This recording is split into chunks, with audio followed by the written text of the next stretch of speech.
Good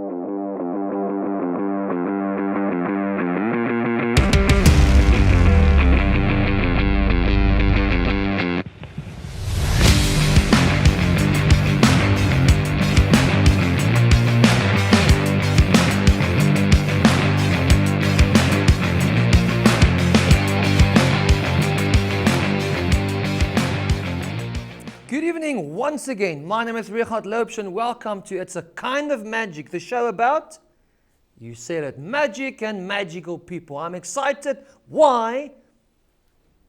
I have a magical vending machine. You haven't heard about a magic vending machine yet? Oh my word. Okay, tonight is your night. I'll show you exactly how this wonderful vending machine actually works. Obviously by magic. Check this out. Let's say I would like to order, I'm thirsty. So I would like to order something to drink. So what you do is obviously you take the vending machine, nothing in there yet, because I still need to make use of magic. Here's the magic. You saw it happen. Exactly. I have a Coke. See? It worked. What would you guys like? Maybe chocolates or chips? What do you see? Would you like some chips? I would like some chips. Let's just put the Coke away quickly. There we go. And let's see if we can make some chips appear. Not yet, not yet. I need the magic words. But the magic words are secret, so I can't say it out loud. Listen to this. You see, it was... Okay, fine. We go in there and we produce a chocolate. In fact, it's a health bar. You see? So it's a health bar. Thank you very much. Okay, now, chips. Actually, that's my favorite. Because I've got Coke. I've got a health bar. It fits to my new diet. I'm actually very healthy these days. I started meditating. Yeah, because I find meditating is so much easier than just sitting around and doing nothing. It makes sense, I know. Back to the magical vending machine. At the moment, we have nothing inside there. But don't worry, I would like chips. Check this out. If I snap my fingers once, and I snap my fingers twice, making the trick twice as snappy, you remember well. And why not give it 2 taps, one hot and one cold? We'll reach into the vending machine, and then we've got some Pringles. Oh, yes. So guys, if you would like to buy this magical vending machine from me, I will be taking orders soon. So let's see what we can organize. All right, so next up, I have a very special friend on the show. His name is Benjamin. He is a beatboxer. If you have no idea what a beatboxer is, you will see now. The other day, I actually heard that the only way to calm a beatboxer down is to cut off his hands. Let's see if he performs with his hand or maybe with his mouth. You have to wait and see. Here we go. Benjamin, let's take it away.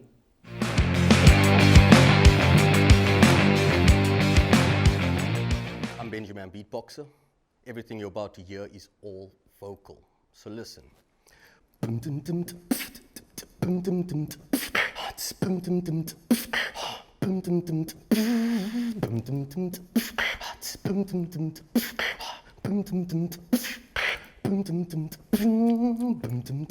You are my sunburn, you are my earth. You didn't know all the ways I loved you. No, gave you a chance, made other plans. You didn't know all the ways I loved you. No, cry me up.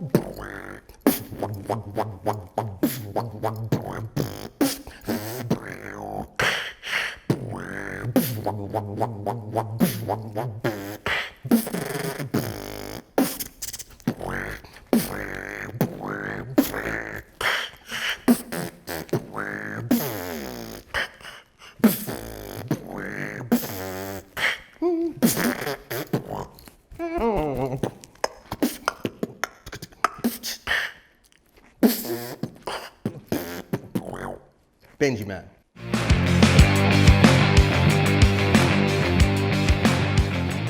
Right guys, that was Benjamin, beatboxer. That was absolutely amazing. amazing. I don't know if you guys can do it. I think your dad can maybe do it, but although it's not the same after he eats the tin of baked beans. Rather, don't ask him. Benjamin, thank you very much. So Thank you. I'm glad you can be here today. I really enjoyed that performance. I always enjoy beatboxing. For the people that don't know you, just quickly give us where were you born? How old are you? Well, I'm born and raised in Cape Town. Okay. Actually in the central of Cape Town, in Boekop. I started beatboxing at the age of 4 years old. I was actually taught by my grandmother. But it was just like basic beats, you know what I mean? So I kind of practiced from there, and I kind of progressed in another manner, and I took it a bit further. So now I'm actually rated in the top 8 in Africa 2 years in a row for beatboxing and doing what my grandmother actually taught me. I'm going to stop you there. Grandmother. I've never heard. That must have been a cool grandmother. Absolutely. And she was a decent beatboxer. Yeah. She used to Really? make different sounds and actions of words to actually make a beat or a rhythm. Yeah. And it would actually be jamming and groovy. And I used to pick up on that. And she taught me that when listening to a song playing in the background, you add in different sound effects and you can kind of make it sound like something completely different or a remix of that specific song. And then I tried doing it without the backtrack playing, and I was like, okay, this sounds cool. And I just kept on going, and I heard another few beatboxers like Rizal, the godfather Yes, of noise, yes. and Kenny Mohammed, the human orchestra. And then there was new school beatboxers that came out as well, and it basically made me up my game as well and try and level with them. Because the first beatboxer that I knew about was when I was 16, 17. How old are you now? I'm 37 now. How old are you? I'm actually 32. Okay, no, but you're much younger than that. I thought so, because Rizal was the first guy that was a bit more commercial. Yeah.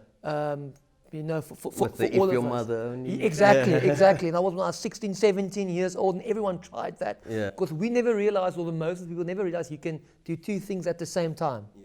You know, Well, you can do more than two things well, at we a can time. do more than two things at the same time. So when you were in primary school, did you do like little performances, or was it just for the fun when you're in your house, or where? Well, we were always into rap, hip-hop, and so forth. And I would do the backtrack, and we'll have like a circle going, and everyone will be performing, doing their piece. Yeah. And that was just for fun. Then when Yeah. I went to high school, it was a bigger thing. So we kind of did it in our class practicals as well, like an oral or something. Yeah. And we kind of make it a lot more interesting and more enjoyable for the viewers. So, yeah, so through high school, I used to perform as well. And then after high school, there was a beatbox competition, actually, that we kind of got together and organized. So which high school did you go to? I was at Camps Bay. And how was the vibe there? Because beatbox obviously comes from hip hop. Was the hip hop scene quite large there to inspire you to take part in? Let's say they battle on your beatbox for them, or not really? Well, there was another beatboxer in my school. Oh. He goes by the name of Johnny Filter. He's actually doing very well for himself. He's up in Switzerland right now making some beats. But we used to kind of like collaborate a lot and go out on weekends, and we would have ciphers. So he was also performing, so we would actually call me up onto the stage, and we would kind of do a duo on stage and just perform for the fun of it. Yeah. So you guys, you did have another person to influence you, or to challenge you to improve constantly, like healthy competition in a way. Yes, so when I left high school, I met another friend of mine. He goes by the name of Emo. And the two of us actually started something called Beatbox Culture SA. Okay. So that's where kids can actually go or contact them online on Facebook and actually join a group where they can actually learn how to beatbox and basically enter in competitions as well. And winners get sent over to Germany to represent the country as well. So there's competitions, because you said you are number 8 in Africa at the Yeah. moment. So how does a competition work? For me, who've never been to a beatboxing competition. Well, so you would have the first round, which is actually a showcase. So you would showcase what you can do, your ability and so forth, and skills. And from there, you move on to the next round if you are picked. And then you go to the round of 16. Then it's face-to-face battles, in other words. Okay, and when you battle, is it just impress or out-impress the other guy, just do something better that he can't do? Or is there specific themes or topics? Well, it depends, because it's whoever's hot at that moment, at that time. You know, it could be technicality, it could be better bass lines, better steps. Yes. It just depends on the beatbox, and also a lot depends on the crowd, because you feed off the crowd's energy. Is it mostly males or females, or Well, we have a mix actually. is it mixed, which is good? Yeah, because last year, towards the end of the year, we had a SA Championships, and there was actually one female beatboxer that entered against the guys, and she was actually very good. So it was a very good moment for what we are putting together. So it is growing, and there is a lot of female beatboxers. Fantastic. So it's still an art form that continued growing. You guys didn't reach a stage, a platform. You guys keep on growing? Keep on growing, because we started that group, and that's the whole purpose of the group, to actually grow and get people out there, out of their bedrooms practicing, Yes. out of their toilets practicing beatboxing, and actually do it in front of a crowd. So what inspires you to work on something new? It's just when you hear a beat and you say, I like that beat. Or do you work on stuff, let's say weekly, Fridays, I sit in my room or wherever and I work on things? Or is it just when you drive in your car and you think of something and you practice? Or Well, whenever I have that feeling, because I kind of feel what I do, so whenever I get that feeling, I kind of pause everything else just to kind of let it out, because I kind of like feel that beat and it has to come out, or else I'm just going to sit there and think about it the whole time. yeah, and do you have certain sets you do? Let's say you perform in a club, you know, I've got set number 1 and number 2, this works. And let's say I perform at a festival, set number 5 and number 6 works. Yes, absolutely. You've got certain sets in your head somewhere. Yeah, it's stored away. So that's why I mentioned it. It depends on the crowd.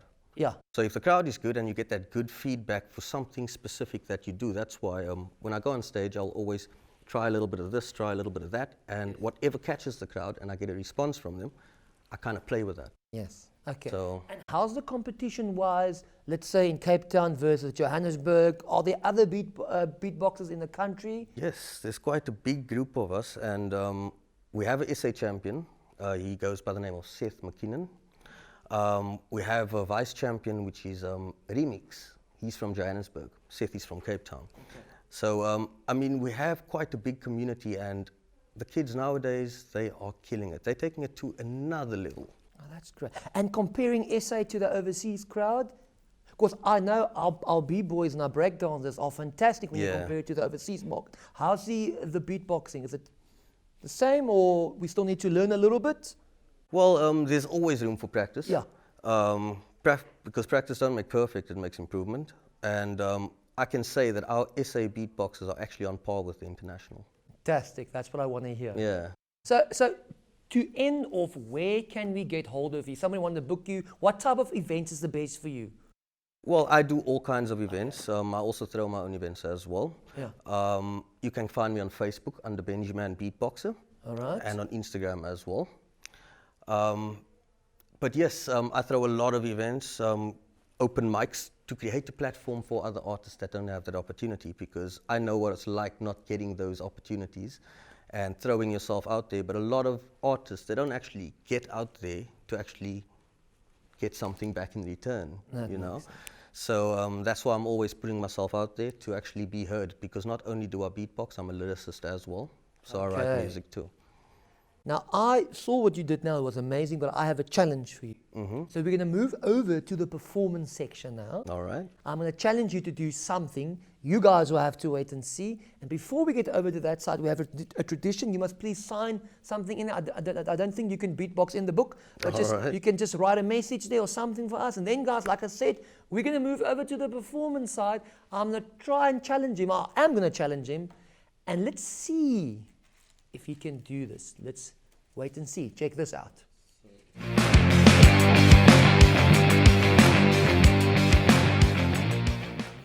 Right, it's challenge time. Benjamin, are you ready? I'm ready. I'm ready. I have a challenge for you. I'm sure you're warmed up now. Yes, definitely. The challenge is I would like you to decide on any 2 tunes or tracks, commercial tunes. Mm-hmm. I would like you to demonstrate, perform it now, and see if the viewers back home can actually guess what it is. So it needs to be really good. I wonder if you can do it. Of course. I'll take it old school so everybody can kind of relate to it. Okay, old school. Right, the floor is yours. Go for it. All right. So the first one goes a little something like this.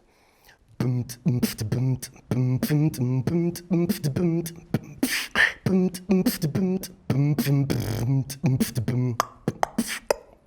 the second one goes a little something like this.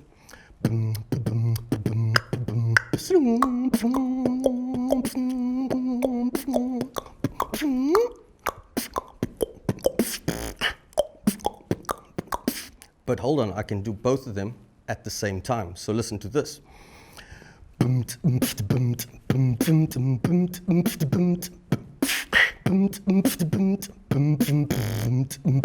Drop it like it's hot.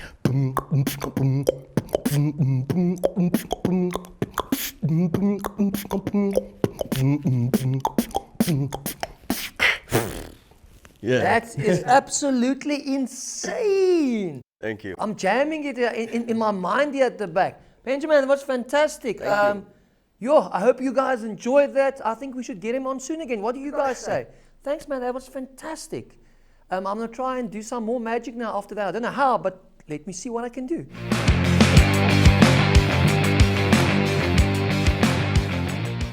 Right, so this is the part where I pay tribute to magicians from the past and the present. Last week we paid tribute to a magician locally. This week, why don't we travel all the way to America? Now, as a magician myself, and other magicians would also realize this, that doing coin magic is rather difficult. I mean, all magic you need to practice for hours and hours and hours, but coin magic is rather difficult. So I've got some coins over there, and there's an American magician. His name is Eric Jones. And Eric Jones is very popular amongst the Got Talent shows that you'll see in various platforms. So today, I would like to do something which he inspired me with, some rather difficult coin moves, as I would like to call them. Now, in the coin magic world for myself, I can break it down to making a coin disappear, making a coin reappear, doing a penetration with a coin, and also doing a coin transfer. Those are the 4 moves that I would like to perform, and I do perform often in my shows. So I have a little wallet over here. Normally I keep the coins, and because it's an American magician, I thought maybe I will make use of American half dollars. Now normally I keep these coins in my pants pocket because my pants is a cashmere pants. But today, I have it in a wallet. Sometimes if I have a little pocket over here, I keep the money in my top pocket over here because this chest is a treasure chest. But not today. Okay, so 4 coins over here. Let's take one of these coins, and of course, I'll just roll up my sleeve just to make sure there's no trap doors or anything in my hands. I just have my watch and my ring. Nothing else. Speaking about rings, I bought my wife a mood ring the other day. You guys know what a mood ring is? It's a ring with a big stone on there, and it changes color depending on what mood she is. It's a dangerous game to play, I know. For example, if she's in a happy mood, the stone is yellow for the sunlight. If she's in a sad mood, it's blue. When she's in a bad mood, a big red mark right over there. Husbands and dads, I know you guys can relate. Can you? Just go, thank you, I know. Okay, back to the trick. I have 4 coins over there, US half dollars. The first coin I'll place in my left hand. Now, just do this. You see, it completely disappears. And if I wave over there, it reappears. That's a very standard coin move, I would say. But now here comes the tricky part. If I sharpen the edges, which I did beforehand, I can actually make the coin penetrate straight through my hand, and it drops over there. Fine, I'll do it again, but this time I'll actually do it in reverse. That was magic. All right, now here comes the part, and I've seen Eric Jones do this a few times, and I'm going to attempt it now for the first time ever. So bear with me. I hope I can do this. Now, we only need 3 coins for this. Put the 1 coin away. And how this works is, we'll take coin number 1. We'll take coin number 2, and we'll take coin number 3. Nothing has happened yet. I want you to keep your eyes on my 2 fingers over here. 3 coins over here, nothing over here yet. If I do this, 1 coin jumps from there to there. See? 2 coins over here, 1 coin over there. Let me quickly do it again. Watch and learn. I'll do it in slow motion. You can hear it happen. And there we go. 2 coins just like this. The third coin is very easy to follow. Check this out. There we go. Easy and simple, I know. Now I'm joking, watch here. It pops out over there. Now even if you take this one coin and I can drop it in my pants pocket, I'll just step back. It actually comes back right over there. So now again, I've got 1, 2, and 3 coins. So I think, let me just try it again. This time I'll just roll up my sleeves even more. And for the finale, I'll take 1, 2, 3 coins. And I'll place them out so you guys can actually see them. No tricking whatsoever. Let's take the 1 coin. We'll throw it up in the air. And if I grab again, I still have 1, 2, 3 coins left. So thank you very much, Eric Jones, for your influence on myself with coin magic. I will see you guys hopefully next week again for some more magic and illusion. If you guys would like to chat with me, hook up with me on social media, it's the amazing magic of Regardt Laubscher, or on my website www.amazingmagic.co.za. But I have a surprise especially for the kids. Kids, I'm going to ask you guys 4 questions now, and I would like you to answer them. If you can answer all 4 questions, I will send you a few of these US $half, keeping in mind they're $half that are actually worth quite a bit. All right, children, are you ready? All right, so here we go. The first question, I want you guys, where you're sitting on your couch, to shout out the answers. Okay, here we go. Question number 1. Olive oil is made from? There we go, olives. Fantastic. 3 more to go. Peanut oil is made from? Peanuts. All right, 2 more, so focus now. Sunflower oil is made from? Here we go. Last one. Baby oil is made from?